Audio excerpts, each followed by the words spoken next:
Hey everybody, welcome to Always Bored, Never Boring. Just a quick news update today, which I guess a lot of people may already know. Obviously, Games Workshop have recently released the new edition of Warhammer 40,000, and it was somewhat of a tempestuous release. When the pre-orders went live, they sold out in a matter of moments. Games Workshop very quickly dealt with that in two different ways. One was they said that there would be extra copies of the game available for launch day, which was the 25th of July, the Saturday just gone. And they also said if you were not able to get a copy on the 25th of July, then you could actually go onto the Games Workshop website and order through the made-to-order service. So you would have to wait a while, but you would still be able to get that Indomitus box set. I thought this was a great move. It resolved a lot of the issues, and it also potentially caused problems for the scalpers, those people who had managed to grab a lot of the pre-order copies of Indomitus. And I'm not entirely sure how accurate it is, but I have heard that Games Workshop also made moves against scalpers who were doing multi-listings on eBay.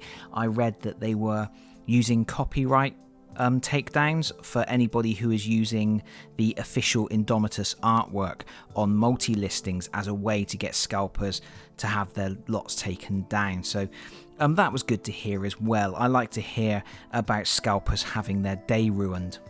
But ultimately, it means that Indomitus was more available and not as limited as it was initially intended to be. I don't know how many copies were available on the 25th. I am not sure whether everybody who wanted one was able to go into a Games Workshop store or their local game store and get the copies. And I don't know if there are lots left on the shelves. It does happen sometimes. I know that when the Sisters of Battle limited edition box came out, I went into my local Games Workshop store several months later and they still had one of those boxes left, despite the fact that they were sold out online.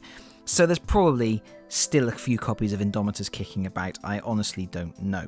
However, if you have not been able to get a copy, if you couldn't get one on the 25th on the launch day or over the launch weekend, there is still the made-to-order service, but not for much longer. Games Workshop announced on the 26th of July that the made-to-order service for Indomitus was going into the last chance phase. What that means is you have until 8 AM, and that's British summertime, 8 AM on Tuesday the 28th of July in order to go onto the Games Workshop website and order your copy through the made-to-order service. After 8 AM, they are taking it down. It will not be available, and from that point on, you're going to have to rely on scouring the different stores, going to different Games Workshop branches in the hope they still have a copy, or indeed turning to the secondary market, going to eBay and potentially paying hiked up prices. So if you really wanted this box set, it's the last chance to get it from Games Workshop in this way. And it does look like a great box. It looks like really good value. It's got a lot of cool miniatures in there. And if it's something you were thinking of getting, you might want to make that move to secure a copy while you can, rather than relying to chance and the possibility of maybe getting one locally. Overall, I think this marks the end of the problematic launch of the new edition of Warhammer 40k. I think things will settle down now and people can get into the process of just enjoying playing the new edition.